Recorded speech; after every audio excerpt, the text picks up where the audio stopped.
रमजान से मसला कर रहा था, हमने 3 मरतबा बनवाया है पैसे देके, 40-40 हज़ार देके।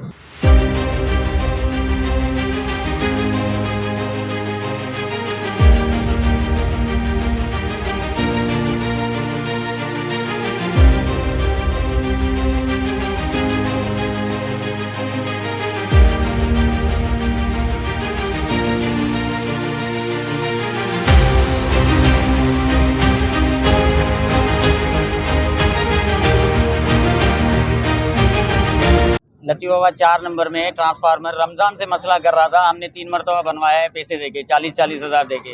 फिर ईद की रात हमने बकरा ईद की रात इशू करवाया था नया, वो वारंटी में 2 दिन चला, फट गया। अभी कल हम मिले थे एसडीओ से, एसडीओ बोला एलएस कोई रिसीव करने के लिए तैयार नहीं है। एसडीओ ने इशू कर दिया है लेकिन कोई एलएस रिसीव करने के लिए तैयार नहीं है स्टोर से। यही बस हमें रोज़ कहानियाँ सुना रहे हैं, इसी चक्कर में हम भाग रहे हैं। हमने क्रेन के पैसे भी दे दिए इनको एडवांस में, उन्होंने बोला क्रेन के पैसे आप भरो, हम ट्रांसफार्मर में भेज देंगे। हमने क्रेन के पैसे भी दे दिए हैं। फावड़ा हमारे इससे पहले जैसे ट्रांसफार्मर लेके गए, 2 दिन चला था, तो गारंटी वाला ट्रांसफार्मर दिया था, 2 दिन चला, फट गया।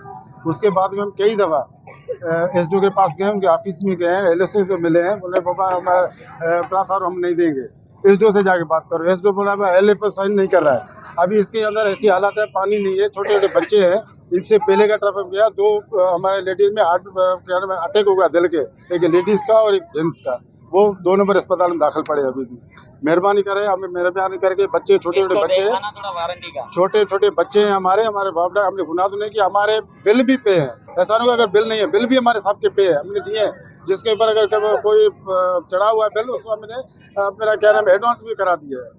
तो हमने अपना पूरा जो हमारा मसला था, हमने अपने बिलों के सारा मैंने पे कर दिया। अभी हमने क्या गुनाह किया है, क्या मकसद है, वो हमसे पैसे मांग रहे, साफ बात है।